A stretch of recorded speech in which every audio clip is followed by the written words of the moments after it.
유다 왕국의 제일 마지막 왕의 이름이 시드기야입니다. 시드기야는 하나님은 의로우시다 라고 하는 그런 이름의 뜻을 가지고 있습니다. 그러나 그 좋은 이름대로 가지지 못하고 나라는 지금 다 망해가요. 마지막 11년간 이스라엘의 왕이 되어졌는데, 그런데 그때에 지금 왕궁을 건설하고 그럴 때입니까? 그러지 못할 때인데, 에레미야 22장 15절에 보면 너무 안타까워서 하나님이 이렇게 말씀을 합니다. 내가 백향목을 많이 사용하여 왕이 될 수 있겠느냐? 내 아버지가 먹거나 마시지 아니하였으며 정의와 공의를 행하지 아니하였느냐? 그때에 그가 형통하였습니다. 너희 아버지 요시야는 이 나라가 기울어져간 나라를 너무 안타까이 여겨서 정말 먹을 것, 정말 겨우 먹는 것, 그거 외에는 나라를 위해서 온 정성을 다 쏟음으로 말미암아 그때에 그 나라는 형통했었다. 그런데 내가 지금 백향목을 많이 사용해가지고 그것 가지고 내 권력을 자랑하고 내 힘을 자랑하려고 하느냐? 안타까워서 이렇게 이야기를 했습니다. 그러면서 공의로 나라를 다스리지 않는 자에 대한 지도에 대한 책망을 합니다. 얼마나 안타까운지 땅이여 땅이여 땅이여 세 번이나 참 통곡하면서 하나님께서 말씀하시는 것을 보게 되었습니다. 그런 안타까운 가운데 그래도 하나님이 안타까워서 주시는 말씀이 때가 이르면 이 모든 고통을 당하는 자들, 지도자가 잘못되면 나라가 망하고, 나라가 망하면 그 백성들이 흩어질 수밖에 없어요. 그 흩어져 있던 그들이 때가 되면 다시 하나님이 그들을 불러 모아서 하나님께서 회복시켜 주실 것에 대한 말씀을 합니다. 그래서 오늘 제목은 보라 때가 이르면, 다 같이 한번 따라합시다. 보라 때가 이르면 라고 하는 제목으로 하나님 주신 말씀을 통해서 은혜를 받기를 원합니다. 먼저 3절에 보면 이런 말씀이 나옵니다. 내가 내 양떼에 남은 것을 그 몰려갔던 모든 지방에서 모아 다시 그 우리로 돌아오게 하리니 그들의 생육이 번성할 것이며, 다시 그 우리로 돌아오게 하리니, 다시 쫓겨났던 그 짐승들이 우리로 돌아오는 것처럼 다시 돌아오게 하겠다. 다 따라합시다. 돌아오게 하심. 보라 때가 이르면 돌아오게 하신다. 이것이 하나님이 주시는 약속입니다. 이스라엘 백성들이 하나님께서 그토록 권능을 펴줘서 이집트에서 이끌어내어 그들이 자유인이 되어졌지만, 그들이 다시 하나님의 말씀에 불순종함으로 말미암아 포로가 되어져서 여러 나라에 흩어져 갔어요. 이제 포로로 잡혀가면 뭐해요? 종살이 할 수밖에 없죠. 노예 생활을 할 수밖에 없습니다. 그런 가운데, 고통 가운데 있는 그들을 하나님이 불쌍히 여기시고 전에 모세 선지자를 통하여서 말씀해 주었던 그 말씀을 다시 한번 기억나게 합니다. 신명기 30장 3절의 말씀입니다. 우리 한번 다 같이 읽어볼까요? 내 하나님 여호와께서 마음을 돌이키시고 너를 긍휼히 여기사 포로에서 돌아오게 하시되 내 하나님 여호와께서 흩으신 그 모든 백성 중에서 너를 모으시리니. 돌아오게 하시다. 자유인이 있다가 갑자기 하루아침에 노예의 신분으로 전락되어지면 그것이 얼마나 큰 충격입니까? 그런데 하나님이 때가 되면 너희들을 다시 돌아오게 하겠다고 말씀을 하십니다. 어떻게 할 때 하나님이 돌아오게 합니까? 그 고생하는 것이죠. 왜 우리가 이런 고생을 하지? 하고 돌아보니까 우리가 하나님의 말씀에 순종하지 않아서 이런 일이 일어난다고 이미 벌써 우리 조상들에게 말씀해 주셨지. 그리고 그 마음이 하나님께로 향하면 하나님께서 그들을 다시 어떻게 해요? 그 마음을 주께로 돌이킬 뿐만 아니라 그들의 육신까지도 포로로 잡혀갔던 그 나라에서 돌아오게 하시겠다고 하는 말씀인 것입니다. 그래서 회개는 가장 큰 절망에서 유일한 통로가 되는 줄 믿으시기 바랍니다. 어떤 상황이든지 여기에서 내가 다시 돌아갈 길이 있다. 그것은 하나님께로 내 마음을 돌이키는 데 있다. 여기에서 회복이 일어나는 줄 믿으시기 바랍니다. 사람이 고통을 당하면 원망합니다. 불평합니다. 그리고 화를 냅니다. 그러다가 어느 정도 조금 시간이 지나면 자신을 한번 돌아보게 돼요. 그러면서 회개가 일어납니다. 바로 이 회개가 놀라운 하나님의 은혜와 축복으로 가는 길목이 되었습니다. 사도행전 26장 18절에 보면 이런 말씀이 나옵니다. 다 같이 한번 읽어볼까요? 그 눈을 뜨게 하여 어둠에서 빛으로 사탄의 권세에서 하나님께로 돌아오게 하고 죄사함과 나를 믿어 거룩하게 된 무리 가운데서 기업을 얻게 하리라 하다이다. 죄를 지으면 어디로 포로로 잡혀가냐면 이스라엘 백성들의 육신이 저 북쪽 아수르의 땅 여러 곳에 흩어져 가는 것처럼 우리가 죄를 지으면 누구의 포로가 되냐면 사탄의 포로가 돼요. 그래서 죄악에 매여서 이것이 고통스럽고 힘들지만 그 죄를 떨쳐버릴 수 없는 죄 가운데 살아가는 사람이 되어지는 거예요. 그런데 우리 마음속에 내가 왜 이런 고생을 하지? 내가 왜 이렇게 죄 가운데 빠져? 내가 왜 이렇게 힘들지? 그리고 내 마음을 하나님께로 향하면 그때 어떻게 해요? 하나님이 다시 돌아오게 하시겠다. 죄의 근세를 끊어버리고 죄의 사함을 받고 거룩하게 된 무리 가운데 설 수 있도록 회개시켜 주시겠다고 우리 주님이 말씀합니다. 죄에 포로된 우리가 자유로워질 수 있는 유일한 길은 예수님밖에 없는 줄, 예수님께 돌아오는 길인 줄 믿으시기 바랍니다.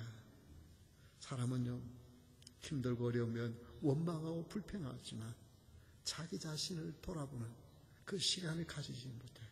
그런데 우리 성도는 힘들고 어렵고 그러다가 부모를 원망하고 나를 이렇게 힘들게 만든 사람, 나에게 고통을 준 사람들에 대하여 원망하다가 그러다가 주님을 한번 돌아보고 주님을 생각하는 마음이 되면 그때부터 회복에 일어납니다. 불평은 바이러스처럼 강력하게 퍼져갑니다. 그래서 여러분 가정에서도 그렇고 교회에서도 그렇고 여러분 주위 어디에서도 그렇고 여러분 불평하는 사람들과 가까이 안 하는 것이 좋습니다. 그래서 늘 그냥 이렇게 무엇이든지 조그만한 일이라도 정말 칭찬할 일을 찾아서 하는 사람, 이 사람이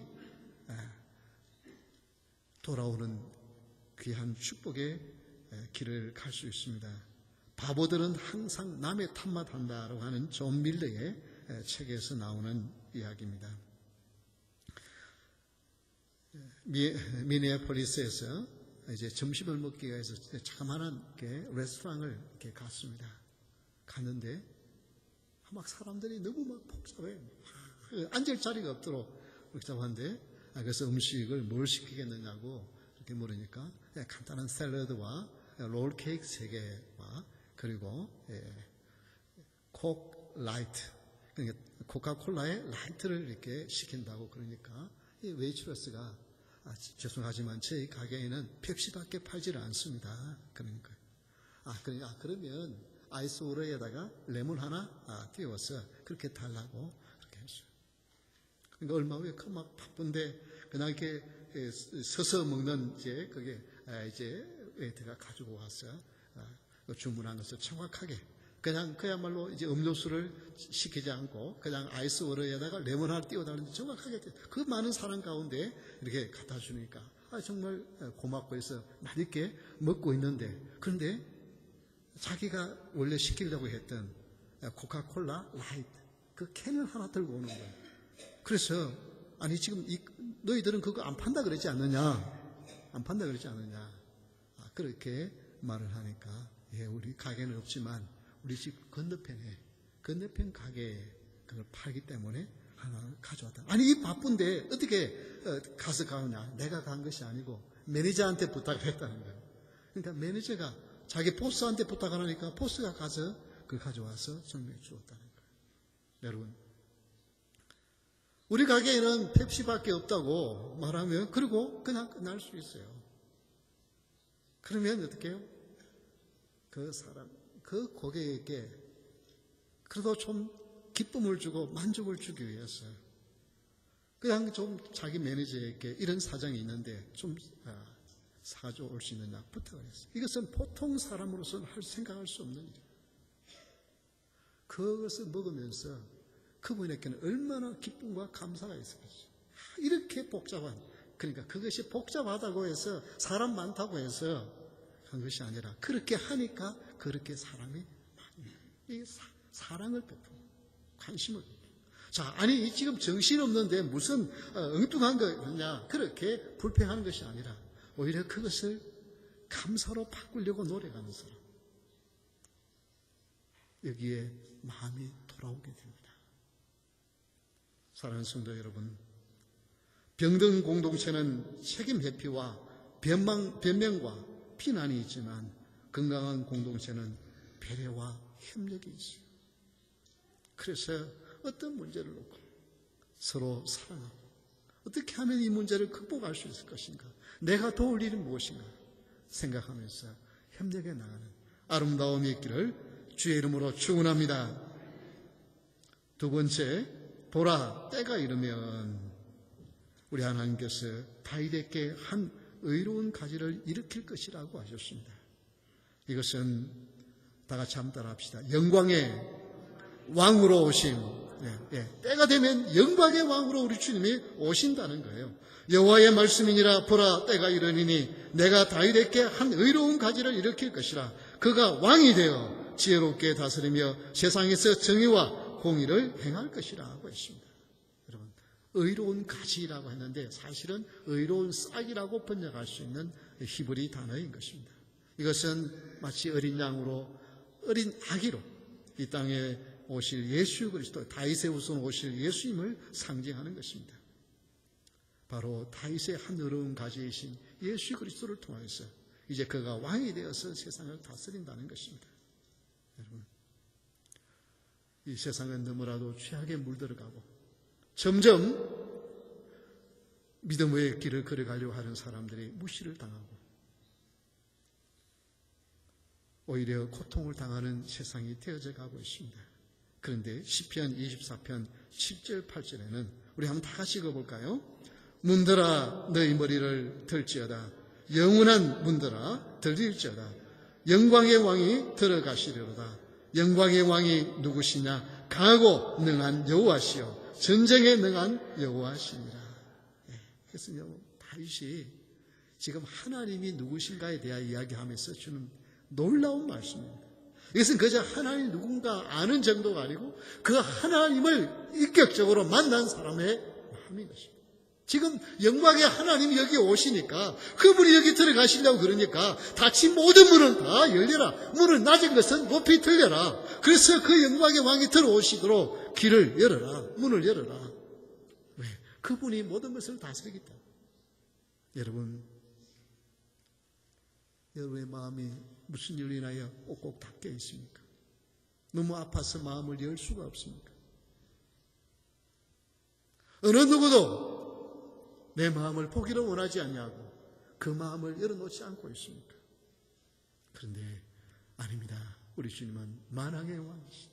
그분이 오시는 그곳에는 닫힌 곳이 열릴 수밖에 없고 그분은 만왕의 왕이서 모든 것을 다스리시는 분이십니다.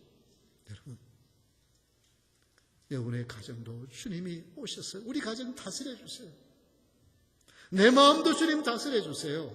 우리 교회도 주님 다스리심을 보게 하여 주시오. 영광의 왕이 이곳에 임하시면 그런 때가 되게 해달라고 여러분 기도하며 그런 꿈을 꿀 수 있기를 바랍니다. 이것은 하나님을 만난 자만이 부를 수 있는 노래예요. 문들아 너희 머리를 들지어다. 영원한 문들아 들릴지어다.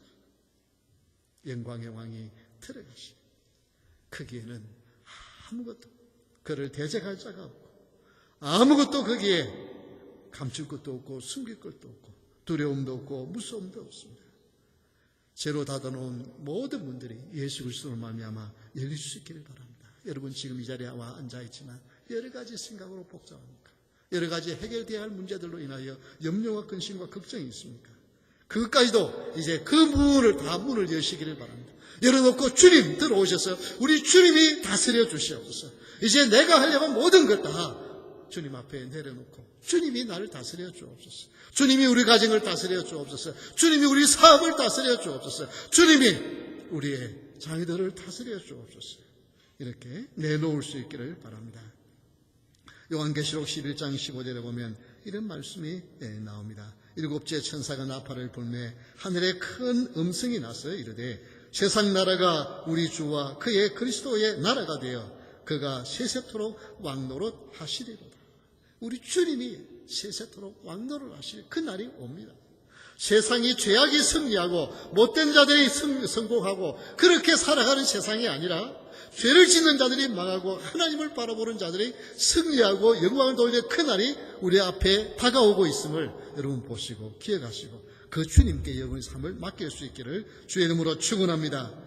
예수님 앞에는 닫힌 문이 있을 수가 없습니다. 다 열릴 수밖에 없습니다. 아무도 이것만은 보지 못한다고 감추어 놓았던 것들이 다 드러나게 되었습니다. 여러분 이렇게 할 때에 내 마음속에 염려, 근심, 걱정, 불안, 짜증, 신경질, 분노, 불평 사라지게 되었습니다. 그래서 보라 때가 이르면 영광의 왕이 오신다. 영광의 주님이 왕으로 오신다. 그 주님이 오시는 그것을 바라보면서 여러분 여러분의 삶의 모든 부분들이 어두운 부분들을 이 시간 예수님의 이름으로 떨쳐버릴 수 있기를 바랍니다. 그 어두움이 있는 그 부분을 문을 여시면 빛 대신 주님이 그곳에 비춰주세요. 그러면 삶이 달라져요. 여러분 오늘 이 시간 우리의 어깨가 펴질 수 있기를 바랍니다. 우리 세상은 점점 이렇게 하나님을 대적하는 자들이 많아지고 교회를 점점 우습게 여기는데요. 아닙니다. 우리 하나님이 보실 때 여기 앉아있는 여러분들을 하나님은 한 사람 한 사람을 천하보다 귀하게 보시고 여러분의 예배를 기뻐 받으시는 주님이 지금 이 예배를 주관하고 계시는 줄 믿으시기 바랍니다. 한 어머니가 아들을 데리고 랍비에게 갑니다. 그 랍비에게 이제 교훈을 받고 위해서 이제 가르침을 받기를 원해서 데려갑니다. 그 랍비가 보니까 너무 똘똘한 아이예요. 보니까 그래서 이 랍비가 아이에게 애야, 내가 너에게 한 가지 질문을 하겠다. 하나님이 어디 계시는지 한 곳에만 한 가지라도 좀 이야기를 해보렴. 그러면 내가 동전을 하나 주겠다. 하나님이 어디 계시는지 좀 설명을 해봐라. 그러니까 이 아이가 잠깐 있다가 랍비님, 그러면 랍비님은 하나님이 어디에 안 계시는지 말씀해 주시면 저는 동전 2개를 드리겠습니다.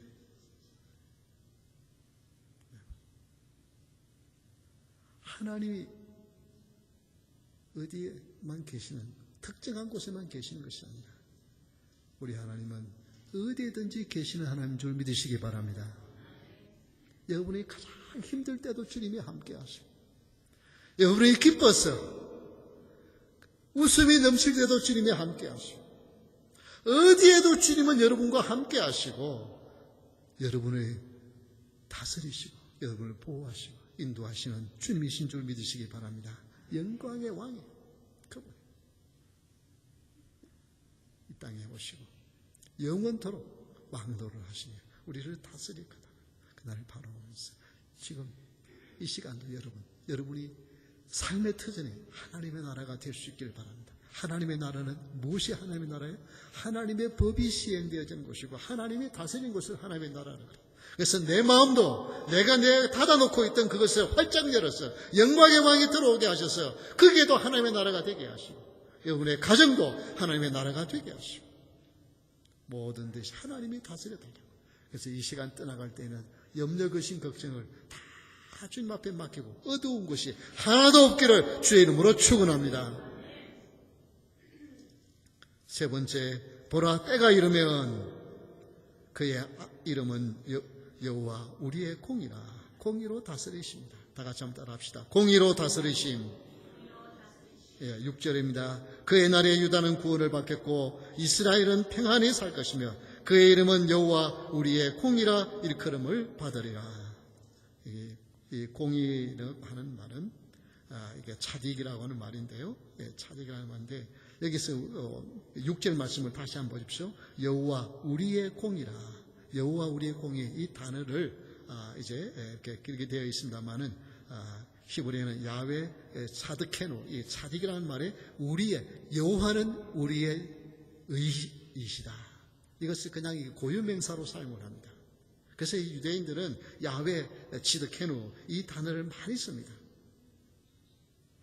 지금 왜 지금 이런 말씀을 하시느냐 하면은 아까 시드기야가 왕이 뭐라 그랬죠? 왕의 이름이 하나님은 의로우시다라고 하는. 그래서 의로운 왕이 되기를 바라서 마지막 의로운 왕의 이름을 가진 자를 하나님이 세우셨어요. 그런데 의롭지 못해 나라가 망하게 되었어요. 그런데 의로운 가지를 하나님이 일으켰어요. 이 의로운 가지도 역시 또 의를 말합니다. 그리고 우리 주님은 또 어떻게 해요? 우리의 공이라 의라. 이 세가 다 뭘 말하면 의로움입니다. 여러분, 의가 살아나야 합니다. 이 세상이 너무나도 불의로 가득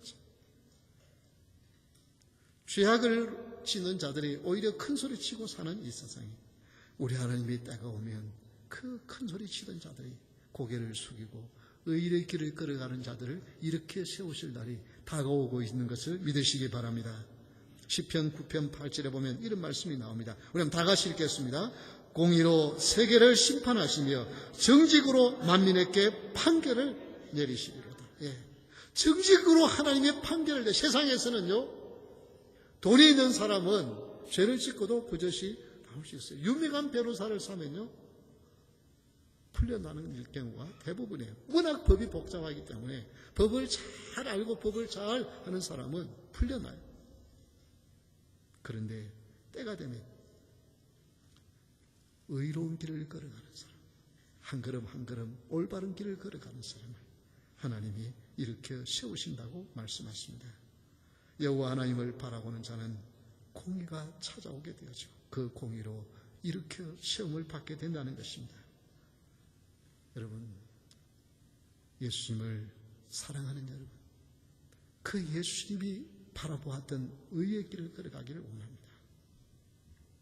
사도행전 17장 31절에 보면 이런 청하신 사람으로 하여금 천하를 공의로 심판할 날을 작정하시고 이에 그를 죽은 자 가운데서 다시 살리신 것으로 모든 사람에게 믿을 만한 증거를 주셨습니다.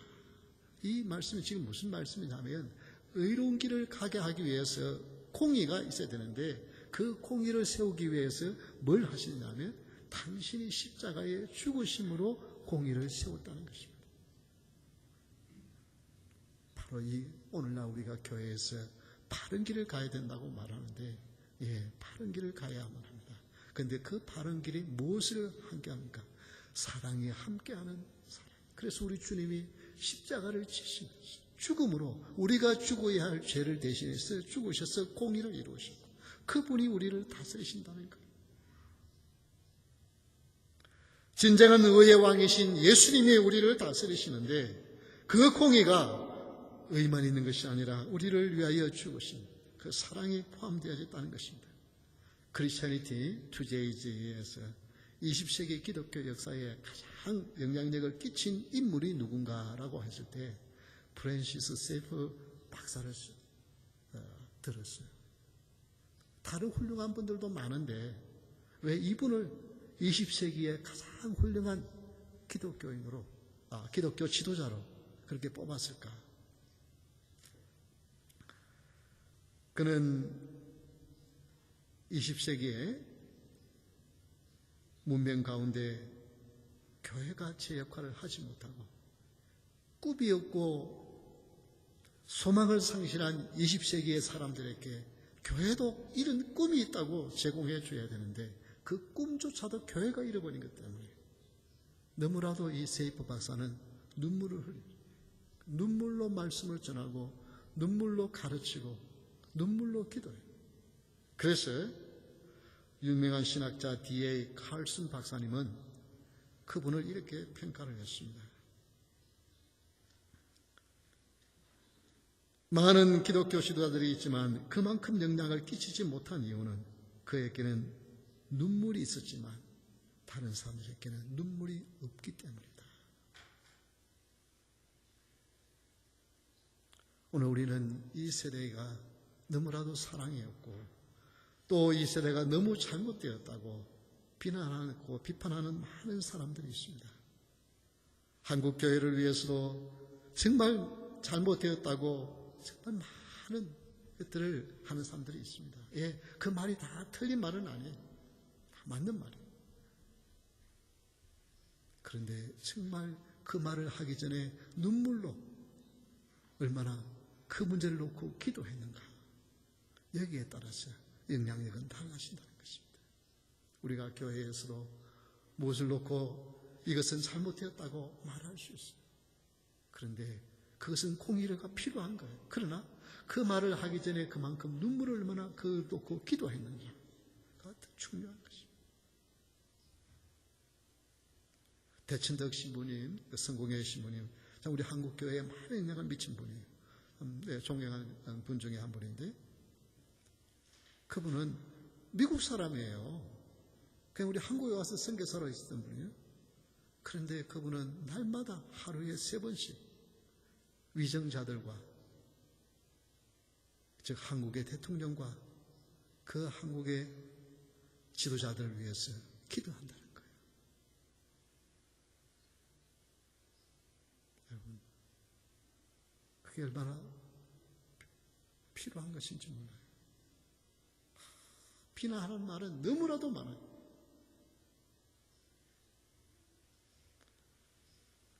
그런데 공의가 살아나기 위해서는 사람과 함께할 때에 더욱 빛나는 것입니다.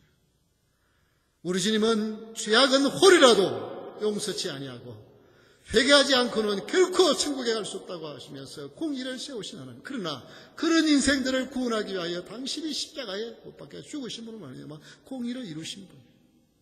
오늘 우리가 이 사회가 틀렸다고, 잘못되었다고 우리는 외쳐야만 합니다. 그런데 그냥 외치는 것이 아니라 눈물을 흘리며 그들을 위하여 기도하면서 외쳐야만 합니다. 지금 미국에는 이 트럼프 대통령에 대한 미국의 복음주의 기독교인들은 너무 많이 좋아해요. 그리고 이 복음주의 기독교 목사님들과 이렇게 아주 이렇게 가까이 지나고 이렇게 기도회를 한다든지 하는 협력이 있어요. 그런데 저는 그것이 앞으로 몇 년 후에는 길면 앞으로 8년이고 짧으면 4년 후에는 또 기독교가 세상으로 어떻게 될까? 우리는 그분이 정말 하나님을 두려워하면서 바르게 길을 공의로 나갈 수 있도록 우리는 기도해야만 합니다. 그것이 우리에게 기독교가 정말 사회를 향해서 할 수 있는 그게 미래가 있는 일이에요. 지금 현재 무엇이 중요한 것이 아니고 지금 어떤 기독교에 조금 호의를 베푼다고 해서 좋아하는 그것이 아닙니다. 정말 그분이 하나님을 두려워하는 마음으로 마치고 나서 임기를 마치고 나서도 올바른 길을 걸어갔다, 공의의 길을 걸어갔다고 그렇게 평가하시는 사람이 되게 해달라. 우리는 눈물로 기도해야 하고 우리는 한국의 지도자를 위해서 기도해야 하고 이 땅에 지도자가 무너지면 나라는 망하게 되어지고 미래가 정말 어두워집니다. 역시 교회도 마찬가지입니다. 이 데모스만 교회도 제가 바른 길을 가지 않으면 미래가 없고 제가 성령의 충만을 가지고 공의의 길을 가지면 하나님이 흩어버리게 되었습니다.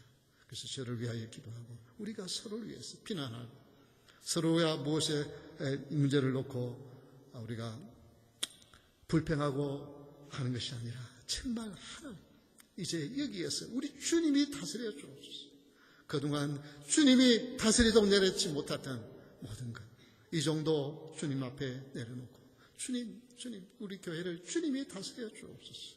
여러분의 가정도 주님 다스려 주옵소서. 우리의 자녀들도 주님이 다스려 주옵소서. 영광의 왕이 들어가시니 문들아 트일지어다 열릴지어다 라고 말씀하시는 그 주님의 역사와 능력이 일어날 수 있기를 주의 이름으로 축원합니다. 이 일이 나기를 원하면서 우리 다 같이 찬양하겠습니다.